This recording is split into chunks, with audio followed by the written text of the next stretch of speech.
വിവിധതരം പാചകങ്ങളും വിവിധതരം സൗകര്യപ്രദമായ അടുക്കളകളും ഒക്കെ നമ്മൾ കഴിഞ്ഞ വീഡിയോയിൽ ചർച്ചാ വിഷയമാക്കിയിരുന്നു കുട്ടികളെ. അപ്പോൾ നമുക്ക് അടുക്കള എന്നുള്ള കവിതയിലേക്ക് നമ്മൾ പ്രവേശിച്ചിരുന്നില്ല. എങ്കിൽ പോലും അതിനൊരു ആമുഖം ഞാൻ കഴിഞ്ഞ വീഡിയോയിൽ പറഞ്ഞിരുന്നു. കാര്യം അടുക്കളയിൽ നമ്മൾ എല്ലാം പാചകം ചെയ്യുന്ന ഒരു അടുക്കളയാണ്. എല്ലാ സാധനങ്ങളും നമുക്ക് ഇഷ്ടമുള്ളതും ഇഷ്ടമില്ലാത്തതും എല്ലാം പാചകം ചെയ്യും. അതുപോലെ തന്നെ നമുക്കിഷ്ടം വേണ്ടതും വേണ്ടാത്തതും ആവശ്യമുള്ളതും ആവശ്യമില്ലാത്തതും ഒക്കെ നിറഞ്ഞ ഒരു വലിയ അടുക്കളയാണ് നമ്മുടെ ഈ ലോകം, അല്ലെങ്കിൽ നമ്മുടെ ഈ ഭൂമി, അല്ലെങ്കിൽ നമ്മുടെ ഈ മണ്ണ് എന്ന ഒരു ആശയത്തിൽ കൂടെ ഈ കവിത നമ്മളെ എത്തിക്കുന്നുണ്ട്. അപ്പം നമുക്ക് ഓരോ വരിയിലും വ്യത്യസ്തങ്ങളായ അർത്ഥങ്ങൾ, അതായത് ഭാവങ്ങൾ, പല എന്താ പറയുന്നത്, നമുക്കതിനൊരു പിന്നെ ബിംബങ്ങൾ എന്നൊക്കെ കൊച്ചു കുട്ടികളോട് ഇത് പറഞ്ഞാൽ എങ്ങനെയാണെന്നറിയില്ല. അത് നമുക്ക് ഈ കവിതയിൽ നിന്ന് നമുക്ക് ലഭിക്കുന്നതാണ്. നമ്മുടെ ടി.പി. രാജീവൻ്റെ വയൽക്കര ഇപ്പോഴില്ലാത്ത എന്ന ഈ കവിതയിൽ നിന്ന് നമുക്ക് മനസ്സിലാക്കാവുന്നതാണ്. അപ്പോൾ ഇവിടെ പ്രതിപാദിക്കുന്ന കാര്യങ്ങൾ നമുക്കിനി അതിലേക്കൊന്ന് കടക്കാം. അപ്പം ലതാ സുജി വേൾഡിൻ്റെ ഒരു പുതിയ വീഡിയോയിലേക്ക് എല്ലാ കുട്ടികൾക്കും സ്വാഗതം.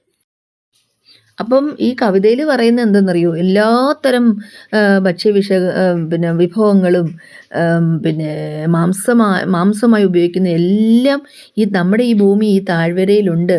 പക്ഷെ അവിടെ ഈ അടുക്കളയും ഉണ്ട്. അത് ആരാണ് ഈ അടുക്കളയുടെ എന്നുള്ള ആശയം? അമ്മയാണോ, അമ്മൂമ്മയാണോ, അമ്മൂമ്മയുടെ അമ്മയാണോ, ആ അമ്മയുടെ അമ്മയാണോ? അങ്ങനെ അമ്മമാരുടെ മാതൃത്വത്തോടൊപ്പം തന്നെ അവർ വെച്ചിട്ട് പോയ ഒരു സംഭവമാണ് ഈ അടുക്കള എന്നൊക്കെ തുടങ്ങുന്നതാണ് നമ്മുടെ ഈ ഗദ്യ കവിത. നെല്ലും ഗോതമ്പും ചോളവും ബാർലിയും കരിമ്പും മുന്തിരിയും മധുരനാരങ്ങയും മത്സരിച്ച് വിളയുന്ന ഈ താഴ്വരയിൽ ആടും കോഴിയും താറാവും പന്നിയും ഒരുമിച്ചു മേയുന്ന ഈ വീട്ടിൽ ആരു മറന്നുവച്ചു ഈ അടുക്കള? കൂട്ടുകാരെ, നെല്ലും ഗോതമ്പും ചോളവും ബാർലിയും കരിമ്പും മുന്തിരിയും മധുരനാരങ്ങയും എന്ന് വേണ്ട എല്ലാം, അതായത് ഫലങ്ങളായാലും പഴങ്ങളായാലും ധാന്യങ്ങളായാലും മറ്റെന്തായാലും മത്സരിച്ച് വിളയുന്നു ഈ താഴ്വരയിൽ, നമ്മുടെ ഈ ഭൂമിയിൽ. ആടും കോഴിയും താറാവും പന്നിയും ഇതെല്ലാം ഇവിടെ ഒന്നിച്ചു മേയുന്നു ഈ വീട്ടിൽ. ഇവിടെ വീടെന്ന് ഉദ്ദേശിക്കുന്നത് ഈ ഭൂമിയെയാണ്, അല്ലെങ്കിൽ നമ്മുടെ ഈ താഴ്വരയാണ്. അത് വേണമെങ്കിൽ നമ്മുടെ അടുക്കളയെ മേയുന്നു എന്നുദ്ദേശിക്കുന്നത് നമ്മുടെ വീട്ടിൽ മേയുന്നു എന്നാണ്. അവിടെ ഈ അടുക്കള ആര് മറന്നു വെച്ചു? അതായത് മണ്ണിലുണ്ടാകുന്നതല്ല, നമ്മൾ വിളയിച്ചെടുക്കുന്നതും അല്ല. ആ പറയുന്ന സാധനങ്ങളെയാണ് ഇവിടെ നെല്ല്, ഗോതമ്പ്, ബാർലി, അല്ലെങ്കിൽ പിന്നെ ആട്, കോഴി എന്നിവ വളർത്തും. പക്ഷെ ഈ അടുക്കള എങ്ങനെ വന്നു? ഇതാരാണ് ഇവിടെ കൊണ്ടുവച്ചത്? ഇത് പറയുമ്പോൾ ഇത്രയും കാര്യങ്ങൾ നമുക്ക് ആവശ്യമായ ഒന്നാണ് ഈ പറഞ്ഞ ധാന്യങ്ങളും പഴങ്ങളും ഫലങ്ങളും. അപ്പോൾ ആവശ്യമില്ലാത്ത ആവില്ലല്ലോ അവിടെ വെച്ചിരിക്കുന്ന ഈ അടുക്കള. ഇല്ല, അവയെപ്പോലെ തന്നെ വളരെയധികം ആവശ്യമുള്ള ഒന്ന് തന്നെയാണ് ഈ അടുക്കള എന്നാണ് കവി ഉദ്ദേശിക്കുന്നത്. അതുപോലെ തന്നെ മണ്ണിൽ ഇതെല്ലാം വിളയുന്നു, നമുക്ക് യഥേഷ്ടം എടുക്കാനും സാധിക്കുന്നു. എന്നാൽ ഇവയെ പാകപ്പെടുത്തിയെടുക്കാൻ ഈ അടുക്കള എന്ന ഈ സംഭവം ഇല്ലാതെ പറ്റില്ല എന്നൊരർത്ഥമുണ്ട്. കാര്യം വളരെ അത്യാവശ്യം ഉള്ള ഒരു സാധനമാണ് ഈ അടുക്കള.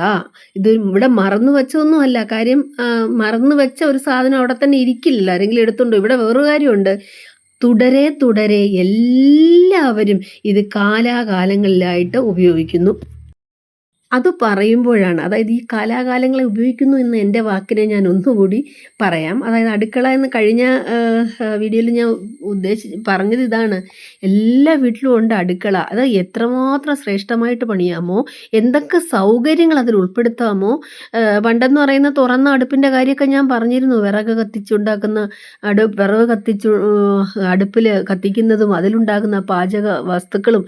ഇന്ന് അതല്ല. ഇന്ന് വിറകൊന്നും എല്ലാ വീട്ടിലും ഇല്ല. വിറകടുപ്പ് കരിയും പുകയും ഒക്കെ പിടിച്ച പിന്നെ ഭിത്തികളും അടുക്കള ചുവരുകളൊന്നും എങ്ങും ഇല്ല. ഇപ്പം എല്ലാം മോസ്റ്റ് മോഡേൺ ആണ്. അതായത് പിന്നെ ഇൻവെർട്ടർ അടുപ്പ് പോലെ അല്ല, ഇൻഡക്ഷൻ അടുപ്പ് പോലെ, പിന്നെ അതുപോലെ തന്നെ കുക്കിംഗ് റേഞ്ച് പോലെ, പിന്നെ അതിനപ്പുറം എന്തൊക്കെയോ സൗകര്യങ്ങളുണ്ടാവും.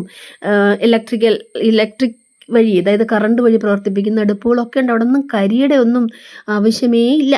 അങ്ങനെയുള്ള അടുക്കളയുണ്ട്. പിന്നെ സാധാരണ ഒരു വീട്ടിൽ തറയിൽ ഒരു 3 അടുപ്പുകല്ല് കൂട്ടി പാചകം ചെയ്തിരുന്ന ആ കാലമൊക്കെ പോയി. ഇപ്പം എന്താണ്, ഒരു വീട്ടിൽ 2 അടുക്കളയാണ് അല്ലേ? ഈ 2 അടുക്കളയിലും വന്നിപ്പം പണ്ടൊക്കെയാണ് ഞങ്ങളുടെയൊക്കെ വീട് പണിയുമ്പോഴാണ് ഒരു അടുക്കളയിൽ ഗ്യാസ്, ഒരു അടുക്കള വിറകടുപ്പ്. ഇതാണ് കോൺസെപ്റ്റ്. ഇപ്പം അതുമില്ല. 2 അടുക്കള കാണും. ഒന്നിൽ അത്യന്താധുനിക സൗകര്യങ്ങൾ കൂടിയ അടുക്കള, അതായത് മോഡുലാർ കിച്ചൺ എന്ന് വേണമെങ്കിൽ പറയാം. മറ്റേതിൽ ഗ്യാസ്. അപ്പോഴും നമ്മുടെ വിറകും അടുപ്പും 3 കല്ല് വെച്ചുണ്ടാക്കുന്ന അടുപ്പും അല്ലെങ്കിൽ പുകയില്ലാത്ത അടുപ്പ് ഇതൊക്കെ പുറന്തള്ളപ്പെട്ടു പോയി.